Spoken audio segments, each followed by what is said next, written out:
नमस्कार, नमस्कार, नमस्कार. मी वास्तुकार आणि आजच्या या व्हिडिओमध्ये आपण बघणार आहोत की स्वामी समर्थांना कसं प्रसन्न करायचं. मला मी वास्तुशास्त्र, ज्योतिषशास्त्र कन्सल्टंट असल्यामुळे ह्यामध्ये आपण वास्तुशास्त्र, astrology, tarot card reading, past life counselling, Lo Shu grid squares, geomancy, healing, ब्रह्ममुहूर्त, कुलदेवता ह्या स्पेसिफिक निशमध्ये आपण गेली 25 वर्ष आले काम करतोय. आणि आत्तापर्यंत आपण 36,000 पेक्षा सुद्धा जास्त लोकांना सकारात्मक रिझल्ट्स दिलेला आहे.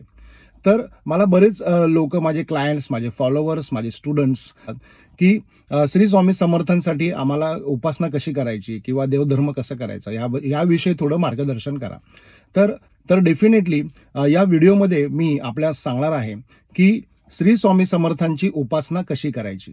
तसं तर बाजारामध्ये जाऊन देव विकत आपण आणू शकतो, पण देव स्वतःहून आपल्याकडे कोणाच्या ना कोणाच्या तरी माध्यमातून जो येतो तो खऱ्या अर्थाने आपल्याला लाभलेला देव असतो, असं मी नेहमी माझ्या वास्तुकार गुरुच्या माध्यमातून सांगत असतो. वेगवेगळ्या प्रकारचं अध्यात्म आणि वेगवेगळ्या प्रकारचे मेडिटेशन, ध्यानधारणा, नामस्मरण या गोष्टी आम्ही वास्तुकार गुरुमध्ये अनेक लोकांना शिकवल्या आहेत, सांगितल्या आहेत आणि त्याचे लोकांना अप्रतिम अशी प्रचितीही मिळाली आहे. अतिशय चांगले रिझल्टही बघायला मिळाले आहेत. तर ह्यामध्ये मी नेहमी म्हणतो की कुठलाही देव बाजारात पैसे देऊन विकत आणणे ही एक गोष्ट वेगळी असते, पण सगळ्यात महत्त्वाचा पॉईंट इकडे येतो तो म्हणजे आपल्याला ज्या गोष्टी ज्ञात होतात किंवा आपल्याला एखादा देव वारंवार दिसतो जागृत अवस्थेत किंवा सुप्त अवस्थेत म्हणजे ब्रह्ममुहूर्तावरती दर्शन होणे किंवा स्वप्नांमध्ये दर्शन होणे. ज्या देवतेचे आपल्याला वारंवार स्वप्नामध्ये दर्शन होते ती देवता आपल्या कुठल्या ना कुठल्या तरी कर्माशी, पूर्वकर्माशी जोडलेली असते, असं मी नेहमी म्हणतो. तर त्या देवतेची पूजा, त्या देवतेची उपासना आपण डेफिनेटली करायला पाहिजे. म्हणजे आपले जे अस्टाईल्स असतात, अस्टाईल्स म्हणजे प्रत्येक व्यक्तीच्या बॅकएंडला काही ऊर्जा असतात, त्या ऊर्जांना मी नेहमी अस्टाईल्स असं म्हणतो. तर त्या ज्या अस्टाईल्स असतात त्या अस्टाईल्स पॉवरफुल बनवण्याचं काम या माध्यमातून होत असतं. बरेच वेळेला आपण काही गोष्टी करत नाही, पण आपले अस्टाईल्स मात्र अतिशय असखलितपणे त्या गोष्टी करत असतात. पण ह्यामध्ये एक गोष्ट लक्षात ठेवली पाहिजे की आपल्याला जो देव, जे अध्यात्म अस्टाईल्सच्या माध्यमातून दृश्य स्वरूपात किंवा अदृश्य स्वरूपात जर वारंवार प्राप्त होत असेल तर त्याच मार्गाने आपल्याला खरं तर जायला पाहिजे. मग ह्यामध्ये श्री स्वामी समर्थ हा एक अनन्यसाधारण असा विषय आहे. आपल्या सगळ्यांचं प्रिय असे ते आराध्य दैवत आहे, गुरु आहेत. आणि ऑफकोर्स मी सुद्धा स्वामी समर्थांचा एक छोटासा भक्त आहे असं मी नेहमी म्हणतो, कारण आज स्वामींच्याच आशीर्वादाने मला माझ्या वास्तुशास्त्राच्या कार्यामध्ये थोडंफार का होईना पण यश संपादन झालेलं आहे. तर ह्यामध्ये मी नेहमी सांगतो की श्री स्वामी समर्थांना प्रसन्न करण्याचा विधी काय, असे मला स्पेसिफिकली बरेच लोक फोनवरती, व्हॉट्सअपवरती, SMS वरती सांगत असतात, विचारत असतात.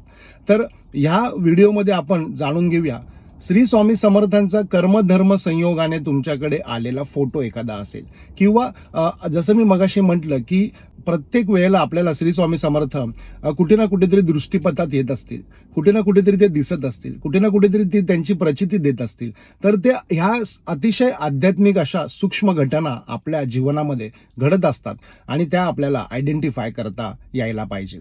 मग त्यावेळेला आपण श्री स्वामी समर्थांचा फोटो किंवा श्री स्वामी समर्थांची एखादी छोटीशी मूर्ती जर आणलीत तर अतिशय चांगले गोष्टी आपल्याला आपल्या जीवनामध्ये कलाटणी देणाऱ्या बघायला मिळतील. पण ह्यामध्ये एक गोष्ट नमूद करावीशी वाटते की फोटो आणून त्याची उपासना करणं हा एक प्रकार वेगळा आहे आणि मूर्ती आणून उपासना करणं हा एक प्रकार त्याच्यामध्ये वेगळा आहे. हे थोडं सविस्तर पुढे व्यक्तिशः आपण जाणून घेऊ शकतो. तर तुम्ही त्या संदर्भात मला अधिक माहितीसाठी डेफिनेटली संपर्क करू शकता. पण आता आपण या व्हिडिओच्या मूळ विषयाकडे वळणार आहोत, तो म्हणजे श्री स्वामी समर्थांची एक्झॅक्टली उपासना कशी करायची. सगळ्यात महत्त्वाचं म्हणजे श्री स्वामी समर्थांच्या समोर बसणे, आसन टाकून बसणे, ब्लॅक कलरची अगरबत्ती वापरू नये. आम्ही वास्तुकार गुरुमध्ये ब्लॅक कलरची अगरबत्ती वापरू नका असं सांगतो, कारण काही स्पेसिफिक विधी, काही स्पेसिफिक तांत्रिक विधी जे असतात ते ब्लॅक कलरच्या अगरबत्तीनेच केले जातात. देवाधर्मांच्या विधीमध्ये आम्ही मसाला अगरबत्ती वापरा ते सांगतो. तर साजूक तुपाचा दिवा असावा, तो स्टीलचा किंवा पितळाचा नसावा, चांदीचा किंवा तांब्याचा असावा. तर चांदीचा किंवा तांब्याचा दिवा हा साजूक तुपाच्या दिव्यासाठी तुम्ही वापरा. आणि एक आसन, अतिशय चांगल्या क्वालिटीचं आसन टाकून तुम्ही स्वामींसमोर बसा. आणि स्वामींच्या समोर बसल्यानंतर तुम्ही गुरुचरित्राचा एखादा संक्षिप्त अध्याय वाचू शकता. तुम्ही गुरुचरित्राचा एखादा तुम्हाला साजेसा अध्याय वाचू शकता.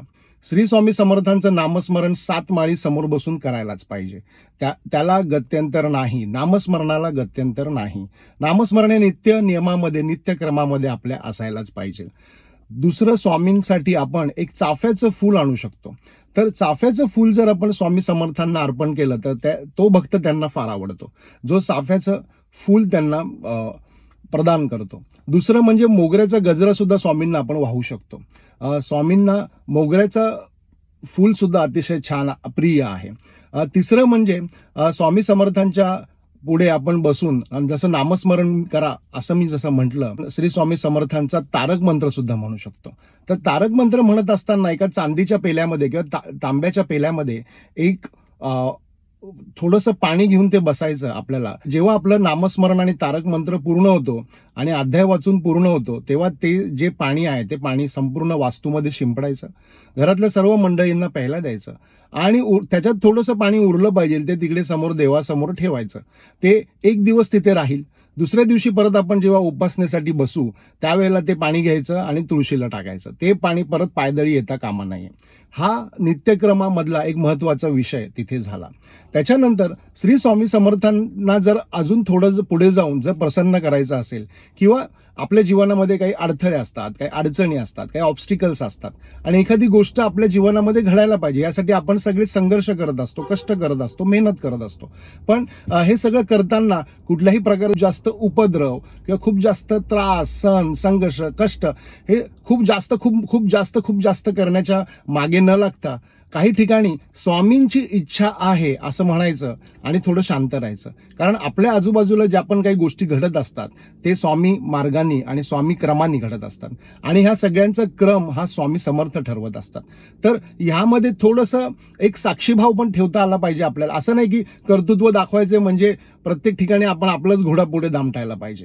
तर असं न करता स्वामी समर्थ आपल्याला किंवा आपलं जे अध्यात्म आहे, आपला जो देवधर्म आहे, ह्याच्या माध्यमातून आपल्याला जी शक्ती प्रदान होते, त्या शक्तीच्या माध्यमातून आपल्या आजूबाजूला ज्या पण काही घटना घडत आहेत त्या घटनांशी समन्वय साधून आपल्याला ह्या गोष्टी करायच्या आहेत. आणि त्याच्यानंतर सुद्धा एखादा आपला अट्टहास असतो किंवा एखादी आपली गोष्ट असते ती आपल्याला स्वामींकडे पुढे जाऊन मागायची असते, किंवा स्वामींना म्हणायचं असतं की स्वामी जरा ह्या 1-2 गोष्टी झाल्या तर जरा बरं होईल, नाही का. तर त्याच्यासाठी आपण क्रमशः प्रयत्न करतच आहोत. तर त्याचबरोबर तिथे जर आपण स्वामींना असं म्हटलं की स्वामी महाराज, 2 पॉईंट यातले फार महत्वाचे आहेत. एक म्हणजे स्वामींना बेसनाचा लाडू फार आवडतो. स्वामींना जर म्हटलं की स्वामी माझं हे काम झालं तर मी तुम्हाला बेसनाचा लाडू अर्पण करील आणि ते बेसनाचे लाडू आपल्या भक्तांमध्ये वाटीन, असं जर स्वामींना म्हटलं तर स्वामी खूप लवकर प्रसन्न होतात. आणि दुसरं म्हणजे स्वामी जर माझं हे काम झालं तर मी अक्कलकोटला दर्शनाला तुमच्या नक्की येईल.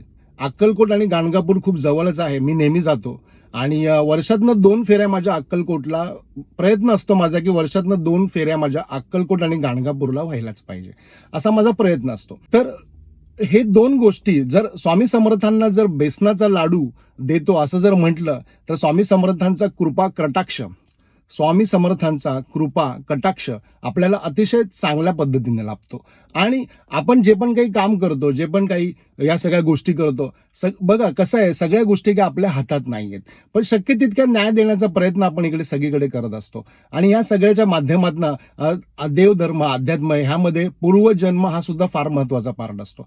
तर प्रत्येक गोष्ट आपण आपल्या चौकटीमध्ये बांधून किंवा चौकटीच्या आडाख्यामध्ये बांधून बघण्याची गरज नसते.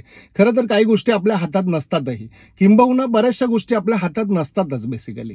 पण तरी सुद्धा आपल्या दैनंदिन जीवनामध्ये काही गोष्टी आपल्याला व्यवस्थिशीर करायच्या असतात आणि त्यासाठी लागणारी शक्ती, त्यासाठी लागणारी युक्ती ही आपल्याला आपल्या भक्ती मार्गातून मिळत असते. तर त्यावेळेला आपल्याला श्री स्वामी समर्थ हा फार मोठा आधार, गुरूंचा हा फार मोठा आधार इथे बघायला मिळतो.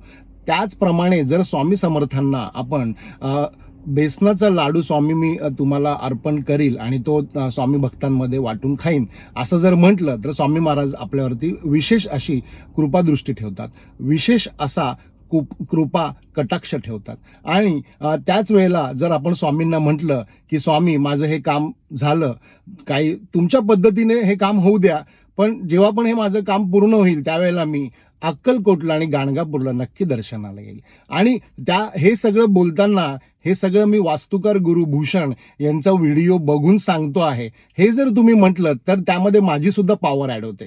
पण काय होतं, मी माझ्या आध्यात्मिक जर्नीमध्ये जे पण काही पॉवर्स किंवा जे पण काही शक्ती प्राप्त केल्या आहेत, या शक्तींचा उपयोग माझ्या क्लायंट्स, माझ्या स्टुडंट्स, माझ्या फॉलोअर्सला अधिकाधिक व्हावा, एवढं एकच इंटेन्शन त्याच्यामध्ये आहे. तुम्ही माझं नाव जर तिथे घेतलं स्वामींच्या प्रार्थनेमध्ये की आम्ही वास्तुकार भूषण यांचा व्हिडिओ बघितला आणि ह्या गोष्टी जाणून घेतल्या आणि त्याप्रमाणे आम्ही ह्या गोष्टी करण्यासाठी सुरुवात केली, तर एक वेगळ्या प्रकारची माझीही शक्ती त्या शक्तीमध्ये ॲड होते आणि ह्या सगळ्यांचं रूपांतर आपल्या एका सकारात्मक ऊर्जेमध्ये होतं आणि त्या सकारात्मक ऊर्जेचा परिणाम आपल्याला आपल्या जीवनामध्ये अतिशय चांगल्या पद्धतीने बघायला मिळतो. आणि आपली टॅगलाईनच आहे, वास्तुकार म्हणजे सकारात्मक ऊर्जेचा संचार. तर हे विसरू नका. आणि आजचा हा व्हिडिओ आपला कसा वाटला हे सांगा. कोणाला काही डाऊट असेल, काही प्रश्न असेल तर कॉमेंट बॉक्समध्ये तुम्ही मला विचारू शकता. आणि या संदर्भात अजून काही व्हिडिओ तुम्हाला हवे असतील किंवा अजून काही मार्गदर्शन हवं असेल तर त्या संदर्भातही तुम्ही मला कॉमेंट बॉक्समध्ये पिंग करू शकता. तर हा व्हिडिओ तुम्हाला कसा वाटला हे सांगा आणि जास्तीत जास्त लोकांपर्यंत लाईक, शेअर आणि सबस्क्राईब करायला विसरू नका. आपण वास्तुकार गुरु या नावाने डॉमेन आहे आपलं, इंस्टाग्रामवरती आहे, फेसबुकवरती आहे आणि यूट्यूब चॅनलवरती सुद्धा आहे. तर नक्कीच आम्हाला फॉलो करायला विसरू नका. आणि असेच काही मोटिवेशनल स्टोरीज आणि आध्यात्मिक माहिती, ब्रह्ममुहूर्त, कुलदेवता, देवधर्म, वास्तुशास्त्र, ज्योतिषशास्त्र, नक्षत्र या सगळ्यांविषयी आपण अतिशय चांगल्या पद्धतीने एक हाय क्वालिटी कॉन्टेंट डिलिव्हर करण्याचा इथे प्रयत्न करत आहोत. तर या तुमचा सगळ्यांचा मला इथे सहकार्य हवं आहे आणि ते सहकार्य मला मिळेलच. आणि अशी मी श्री स्वामी समर्थांचरणी प्रार्थना करतो आणि आजचा व्हिडिओ इथे संपन्न करतो. पुन्हा भेटूया आपण पुढच्या व्हिडिओमध्ये. तोपर्यंत आपल्या सगळ्यांना श्री स्वामी समर्थ, श्री स्वामी समर्थ, श्री स्वामी समर्थ.